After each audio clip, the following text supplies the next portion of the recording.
Welcome everyone to a very early morning at the McDonald Forest Hills Hotel. We're going for a drive.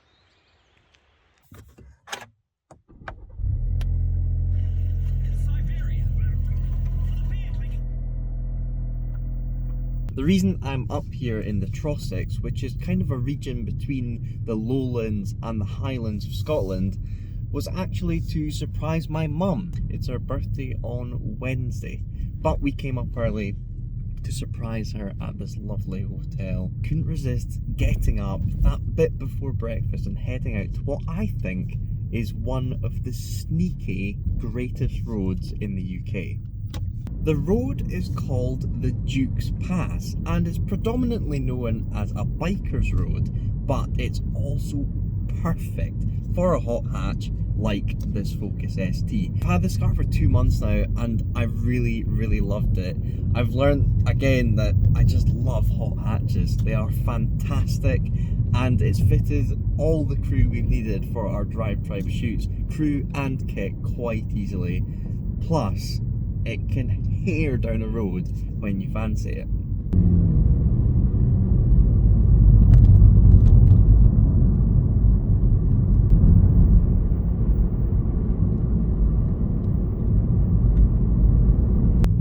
It may be nearly summer, but I'm definitely thankful for my heated steering wheel and my heated seat.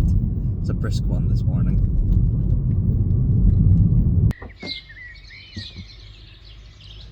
So, this is the village of Aberfoyle, and that way is the Duke's Pass. It used to be an old shepherd's road.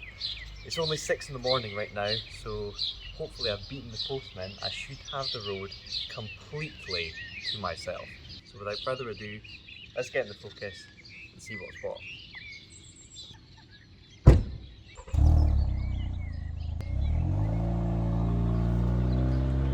So the first thing I do is put this car in its sports mode and then click the manual button so that I'm on the paddles, because you want to control the gears when you're on this road. Now it starts off classic biker's road with loads of switchbacks, hairpin after hairpin after hairpin, just to warm things up. You can kind of chuck the car in to warm up the tyres a bit.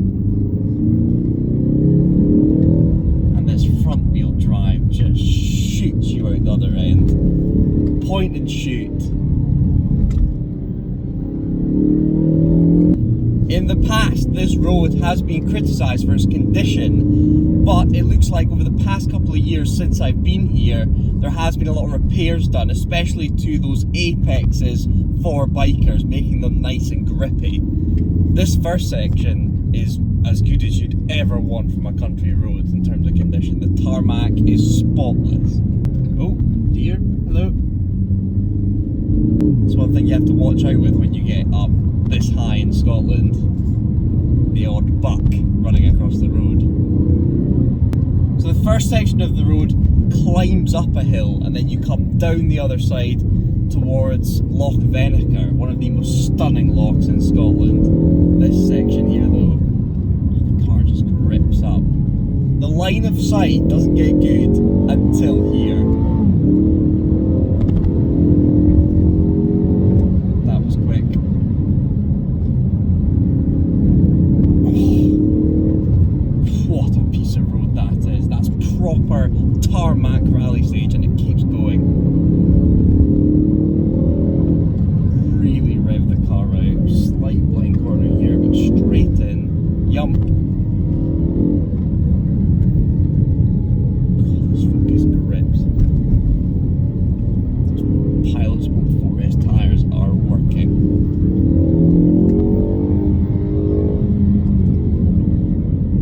Oh, so still going uphill right now, which means you really give it some. And it gives the brakes a bit of a rest before the descent, where they're really put to the test. How do I get a DriveTribe shoot up here? Somebody come up with a story for me. I'll do it. I have the road completely to myself. Not even the postman's out yet.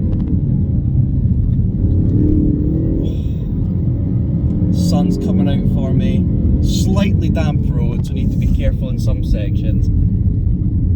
But the ST is just monstering this.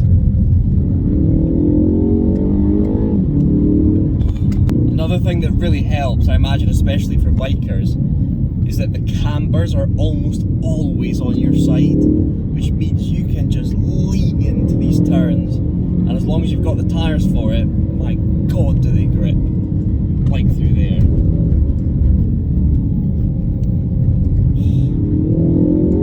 I'm so lucky I have this road about an hour and a half from my family home. What a place.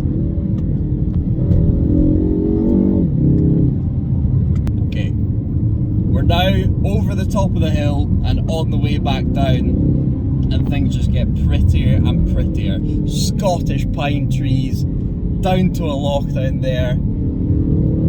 You just need to be careful not to outbrake yourself. Thankfully, the Focus ST has some beefy brakes on it. They're not the most feelsome, but my god do they bite when you want them. Right. The tyres right on the edge there. Fantastic. Honestly, this road is not too far off a track day. And that was the first car I've come across the entire time. I've been filming for an hour now on this road, and I've seen one car, and thankfully it was going the other way. Almost everything is second and third gear, which is where you want it, to be honest.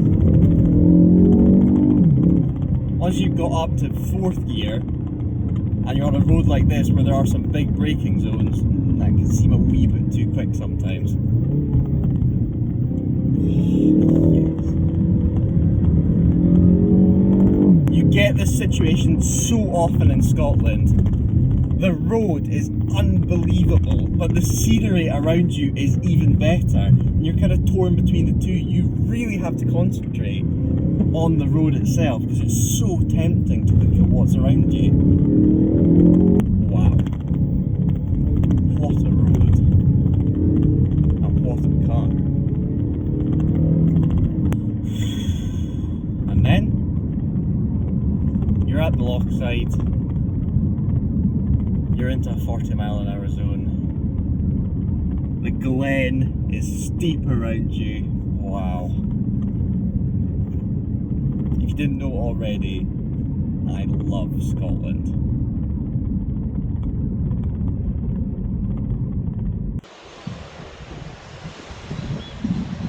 Wow. That was one of those life-affirming drives. Up early in the morning, adrenaline immediately going. I'm going to remember that drive for a very, very long time. The Duke's Pass, make a note of it, especially if you live in Scotland.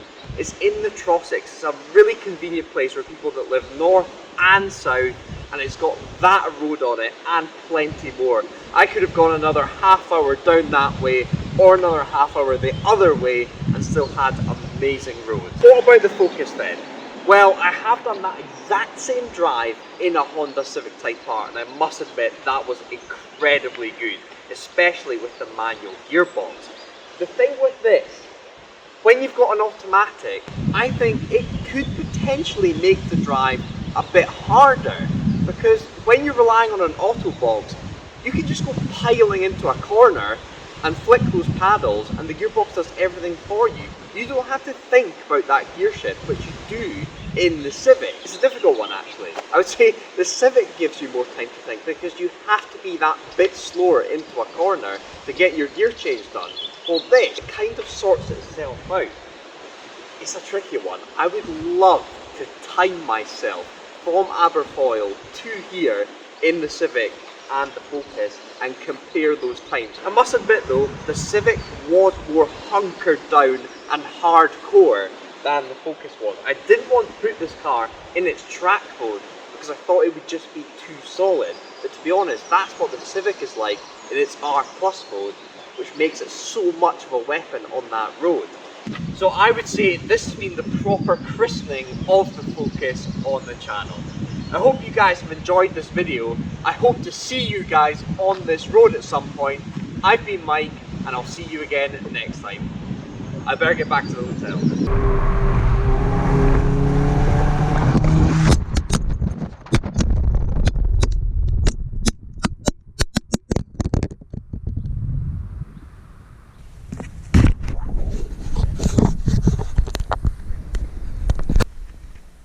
And that is one battered GoPro. Sorry, Lucy.